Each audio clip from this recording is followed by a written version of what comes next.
ఈరోజు ఖమ్మం పార్లమెంట్ అభ్యర్థి అయినటువంటి రామసహాయం రఘురామరెడ్డి గారి విజయాన్ని కాంక్షిస్తూ అతని విజయమే రేపటి రోజున రాహుల్ గాంధీ గారి ప్రధానమంత్రికి దోహదం చేస్తుందని చెప్పి దాన్ని రహదారిగా ఏర్పాటు చేయాలనే ఉద్దేశంతో తెలంగాణ ఉద్యమకారులు మరియు 1వ డివిజను కాంగ్రెస్ నాయకులు ఇక్కడ ఉన్నటువంటి కార్పొరేటర్ గారు కార్యకర్తలు అందరూ కలిసి ఈ KRR function hall Keesara Yugandhar Reddy గారి ఆధ్వర్యంలో పెళ్ళూరు విజయకుమార్ గారి అధ్యక్షతన ఈ కార్యక్రమం నిర్వహించడం జరిగింది.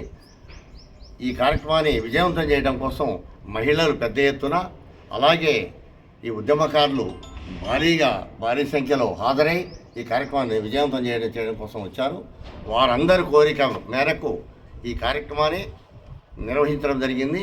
ఈ కార్యక్రమంలో వాళ్ళందరూ కూడా ప్రతిజ్ఞ చేసి కాంగ్రెస్ పార్టీ విజయపదంలో ముందుకు తీసుకెళ్తామని అలాగే భారీ మెజార్టీతో గెలిపిస్తామని చెప్పేసి వారంతా ఏకకంఠంతో ముక్త కంఠంతో తెలియజేశారు. జై కాంగ్రెస్, జై జై కాంగ్రెస్.